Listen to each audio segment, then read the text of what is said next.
اس وقت جو ہے میڈیا اور آج سے اگر ہم 15-20 سال پیچھے چلے جائیں میڈیا میں کیا فرق ہے، کیا چیلنجز ہیں، کیا ایسی چیزیں ہیں جن کو درست کرنا چاہیے؟ میڈیا پہلے بھی تھوڑا سا اس کا رول اس لیے کم تھا کہ ٹیکنالوجی کی وجہ سے بہت سے لوگ دور رہ پاتے تھے.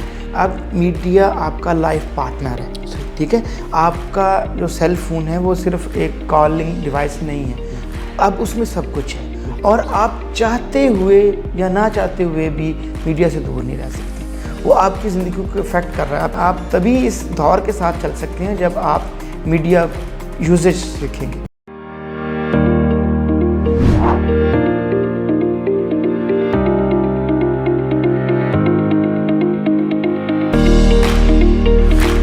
السلام علیکم ناظرین، شیئرنگ آف پروفیشنل وزڈم کے ساتھ میں ہوں آپ کا میزبان علی رحمان خالد. ناظرین، ہماری ہمیشہ ہی کوشش ہوتی ہے کہ ہم ایسے لوگوں کو آپ کے سامنے لے کے آئیں جن کی لائف سے نہ صرف تھیوریٹیکل نالج آپ کو ملے بلکہ کچھ پریکٹیکل لرننگ کے بھی پوائنٹس آپ کو ملے جس سے آپ کی لائف میں کوئی ویلیو ایڈیشن ہو سکے. آج جو مہمان ہمارے ساتھ موجود ہیں محمد عاصم صاحب، انہوں نے کمیونیکیشن سٹڈیز میں پی ایچ ڈی کی ہوئی ہے. اس کے علاوہ یہ پی پی ایس سی کے ٹاپر بھی رہے ہیں. لیکن ان کی زندگی کی دو خاص چیزیں جو میں سٹارٹ میں ہی آپ کو بتانا چاہوں گا، ایک تو یہ الجزیرہ نیوز کے ساتھ منسلک رہے ہیں اور وہاں ان کا جو آفس ہے دوحہ میں قطر میں، وہاں پہ انہوں نے ٹریننگ بھی کی ہے. اس کے ساتھ ساتھ یہ مکہ مکرمہ میں ایک ڈاکومنٹری شوٹ ہوئی تھی کہ اس کا جو عربی میں قرآن پاک یا حدیث کی جو تلاوت ہو رہی ہوتی ہے اس کا اردو میں ترجمہ ایف ایم پہ شائع کیا جائے. اس پروجیکٹ پہ انہوں نے بہت زبردست کام کیا. وہ آج بھی آپ اس کو چیک کر سکتے ہیں کہ آپ اگر ادھر بیٹھے ہو مکہ میں تو اس کے ایف ایم پہ ٹیون کر لیں تو جو تلاوت وہاں پہ چل رہی ہوتی ہے، جو قرآن پاک کی یا احادیث کی تلاوت چل رہی ہوتی ہے، اسی کا براہ راست اردو ترجمہ اس ریڈیو پہ آ رہا ہوتا ہے. اس پروجیکٹ پہ انہوں نے کام کیا ہے. اس کے ساتھ ساتھ ان کی خاص بات یہ ہے کہ میڈیا کی جتنی بھی ڈائمینشنز ہیں ان تمام پہ ان کو عبور حاصل ہے اور یہ پچھلے کئی برسوں سے شعبہ تعلیم و تدریس سے بھی وابستہ ہیں. ہم ان سے جانیں گے کہ انہوں نے میڈیا کی طرف رخ کیوں کیا اور آج کل کے دور میں جو سوشل میڈیا ہے اس کو پازیٹیولی استعمال کرنے کے بارے میں یہ کیا کہتے ہیں. السلام علیکم محمد عاصم صاحب، کیسے ہیں؟ سر، میں آغاز یہاں سے کرنا چاہوں گا کہ میڈیا کے ساتھ آپ تقریباً ہر جہت سے منسلک ہیں، تو میڈیا کی طرف آپ کا رخ کب اور کیسے ہوا؟ کب آپ کا انٹرسٹ ڈیولپ ہوا؟ کب آپ نے سوچا کہ اس فیلڈ میں نے اپنا کام کرنا ہے؟ ایسا ہے کہ جو پڑھنے پڑھانے کا یا کم سے کم لکھنے کا شوق ہوتا ہے یا عموماً بچپن سے ہی آپ کو کچھ نہ کچھ عادت ہو، تو میں تو اس میں یہ کہنا چاہوں گا کہ مجھے جو بچوں کے میگزین پڑھنے کے حوالے سے بڑا شوق تھا اور اسی سے پھر انٹرسٹ کریٹ ہوتا ہے. نہیں، آپ کا انٹرسٹ کریٹ ہوتا ہے کہ کسی کا نام چھپ رہا ہے، آپ کا بھی نام چھپے. تو میں 8th میں تھا جب میں نے آرٹیکل وغیرہ لکھنے شروع کیے تھے، بہت چھوٹے لیول کے بچوں کے میگزین پہ. اور پھر اس میں آپ کا انٹرسٹ یہ ہوتا ہے کہ آپ بھی کچھ بھیجیں. عام طور پر جو بچوں کے میگزین ہیں وہ اپریشیٹ بھی کرتے ہیں، آپ کا نام چھاپ دیتے ہیں، آپ کی کچھ تحریر چھاپ دیتے ہیں. تو یہ زیادہ اس میں انٹرسٹ ہوا. اچھا، اسی کو جب میں خاص کر جب میٹرک کے بعد میں آ گیا پنجاب کالج میں، ایک بڑا نام ہے اور میں ان کو کریڈٹ بھی دینا چاہوں گا، میری زندگی میں ان کا بڑا کردار ہے. وہ وفات پا چکے ہیں، جنید اکرم صاحب، پروفیسر جنید اکرم صاحب. وہ ایک بڑے ہمارے نامور شخصیت ہیں. سہیل احمد عزیزی ان کے سگے بھائی تھے. اور ماشاءاللہ وہ بہت ایک یعنی موٹیویشنل تھے. مطلب میں آپ کو حیران کن ہوں گے، میرے لیے بہت حیران کن بات تھی کہ میں نے فرسٹ ایئر میں تھا تو میں نے ایک چھوٹا سا آرٹیکل لکھا. انہوں نے میری اتنی تعریف کی، مطلب آپ کے لیے نا کئی دفعہ وہ لمحات یا الفاظ آپ کے لیے یادگار بن جاتے ہیں، تو اس سے آپ کا حوصلہ بہت بڑھ جاتا ہے. انہوں نے کہا جو آپ بہت اچھا لکھتے ہیں، حالانکہ میں یہ سمجھتا ہوں کہ وہ بہت اچھی چیز تو نہیں ہوگی، آپ فرسٹ ایئر میں کیا لکھ سکتے ہیں.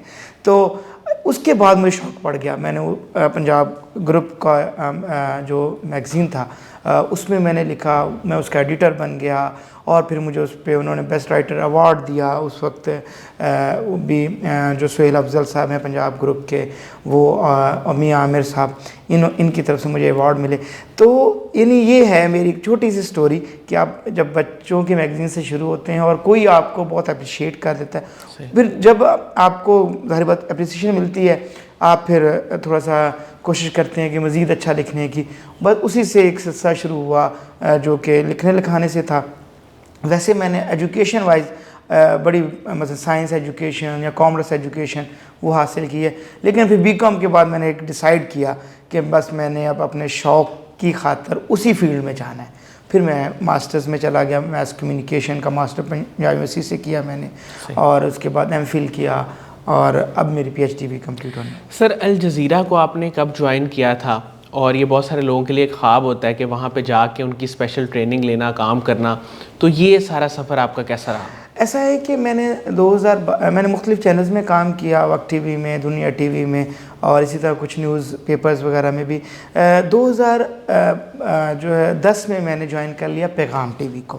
پیغام ٹی وی ایک ایجوکیشنل نیٹ ورک ہے اور بڑا ایک زبردست مطلب وہ کام کر رہے ہیں. وہیں پہ میرے لیے بہت سی اپرچونٹیز کریٹ ہوئیں، اس میں الجزیرہ بھی تھی. پیغام ٹی وی ایک انٹرنیشنل پلیٹ فارم کا حصہ ہے، اس کے تحت مجھے یہ موقع ملا کہ میں یہ ٹریننگ کے لیے دوحہ قطر، ان کا ٹریننگ انسٹیٹیوٹ ہے، بہت بڑا ٹریننگ انسٹیٹیوٹ ہے، وہاں پہ ہم نے ٹریننگ کے لیے گئے.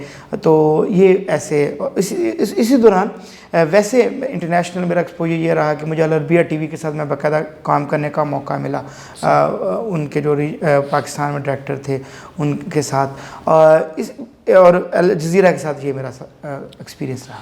سر میڈیا کی فیلڈ کے کیا چیلنجز آپ دیکھتے ہیں؟ آپ کو کیا لگتا ہے کہ اس وقت جو ہے میڈیا اور آج سے اگر ہم 15-20 سال پیچھے چلے جائیں میڈیا میں، کیا فرق ہے، کیا چیلنجز ہیں، کیا ایسی چیزیں ہیں جن کو درست کرنا چاہیے؟ دیکھیں میڈیا پہلے بھی تھوڑا سا اس کا رول اس لیے کم تھا کہ ٹیکنالوجی کی وجہ سے بہت سے لوگ دور رہ پاتے تھے، خاص کر جو نئی بین میڈیا کو یوز کرنا چاہتے ہیں. اب ایسا نہیں ہے، اب میڈیا آپ کا لائف پارٹنر ہے.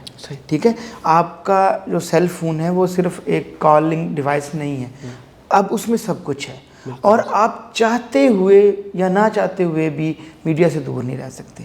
وہ آپ کی زندگی کو افیکٹ کر رہا ہے، آپ کی ایجوکیشن اس کے ساتھ منسلک ہے، آپ کا بزنس آپ کے ساتھ منسلک ہے، آپ کا لائف اس کے ساتھ منسلک ہو، وہ اب آپ کا لائف پارٹنر ہے. جس طرح آپ کو آج کل جس طرح آپ اپنے بچوں کو، اپنے گھر والوں کو ایٹیکیٹ سکھاتے ہیں نا کہ آپ نے کھانا کیسے ہے، رہنا کیسے ہے، کسی کو ملنا کیسے ہے، اپنی سوشل لائف کیسے گزارنی ہے، سیم اب آپ کو آج کے دور کا چیلنج یہ ہے کہ آپ کو میڈیا ایٹیکیٹ سکھانے ہیں، میڈیا یوزیج سکھانا ہے. اگر آپ پراپر نہیں سکھائیں گے تو آپ کے بچے وہ سائبر کرائم کا شکار ہو جائیں گے، یا ایون وہ بہت پیچھے رہ جائیں گے، وہ ایجوکیشن میں آگے نہیں بڑھ سکتے. آج کا دور یہ ہے کہ آپ کی آن لائن ایجوکیشن ہے، ریسورسز آن لائن ہو چکے ہیں. تو اب یعنی آپ تبھی اس دور کے ساتھ چل سکتے ہیں جب آپ میڈیا یوزیج سیکھیں گے. اگر آپ سوشل میڈیا سے دور ہیں، دیکھیں ایک تو یہ ہے کہ اس پہ وقت لگتا ہے، اور یہ حقیقت ہے کہ اس کے ساتھ بہت سے مسائل جنریٹ ہوئے ہیں، بہت سی پرابلمز بھی جنریٹ ہوئی ہیں، لیکن اس سے اوائڈ نہیں کیا جا سکتا. اب اس کو پراپر سیکھنا ہے، اس کے ایٹیکیٹ سیکھنے ہیں، اور اس کو ساتھ لے کے چلنا ہے. صحیح. اچھا سر، میں آپ سے یہ جاننا چاہوں گا، جو خاص ایک چیز ہے وہ یہ ہے کہ ہم میڈیا کے ہاتھوں شاید استعمال ہو رہے ہیں. استعمال اس سینس میں ہو رہے ہیں کہ ہر انسان یہ سمجھتا ہے کہ وہ اپنا یوٹیوب چینل بنائے، چاہے اس کے پاس کانٹینٹ ہے یا نہیں ہے، چاہے اس نے کبھی کوئی ریسرچ ورک کیا ہے یا نہیں کیا، لیکن وہ چاہتا ہے کہ میں اپنا یوٹیوب چینل بناؤں اور میرا یوٹیوب چینل چلے اور لوگ اسے دیکھیں. تو کیا یہ سوچ درست ہے؟ ایک تو یہ میں آپ سے جاننا چاہوں گا. دوسرا، سوشل میڈیا کو یوتھ ڈیولپمنٹ کے لیے کیسے استعمال کیا جائے؟ اچھا، پہلا جو سوال ہے نا کہ ہر کوئی یوز کرنا چاہتا ہے. دیکھیے ایسا ہے کہ ہمارے ہاں جو کچھ تھوڑا سا، کیونکہ ہم ڈیولپنگ کنٹریز ہیں، وسائل کی کمی ہے، ہمارے پاس اس طرح ریسورسز نہیں ہوتے، تو ہمارے ہاں ابھی تک سکولز اور کالج تک، یعنی انٹرمیڈیٹ لیول تک میڈیا کی ایجوکیشن کا یا ٹریننگ کا کوئی سسٹم نہیں ہے. ہمارے بچے ایسے ہی دیکھتے رہتے ہیں، ان کے ہاتھوں میں موبائل آ جاتے ہیں، پہلے والدین کے ہوتے ہیں، پھر اپنے بھی آ جاتے ہیں، وہ اس میں میڈیا کو دیکھتے ہیں، کنٹینٹ کو دیکھتے ہیں، یہ دیکھتے ہیں. اب آپ چھوٹے سے 6-7 سال کے بچے کو پوچھے گا تو وہ آپ کو بتائے گا کہ وہ یوٹیوبر ہے، اس کی اتنے ملین انکم ہے، وہ اس کا یہ لائف سٹائل ہے، اس نے یوٹیوب سے کما کے سیکھا. وہ اس کا بھی دل کرتا ہے نا کہ میں بھی بڑا یہ چیزیں لے لوں اس کے. اچھا، اب یہ ہے کہ ضرورت اس چیز کی ہے کہ آپ کی اسکول لیول تک اور انٹرمیڈیٹ کے لیول تک، کیونکہ یہاں تک آپ پھر اس سے آگے اپنے سپریشن ہونی ہوتی ہے پروفیشنل لائف کی طرف. آپ میڈیا کی ایڈوکیسی اور میڈیا کی لٹریسی اس کا اہتمام کریں، چاہے اسپیشل لیکچرز میں کی صورت میں کریں، چاہے ایک کورس ایڈ کر دیں، تاکہ بچوں کو پتہ ہو کہ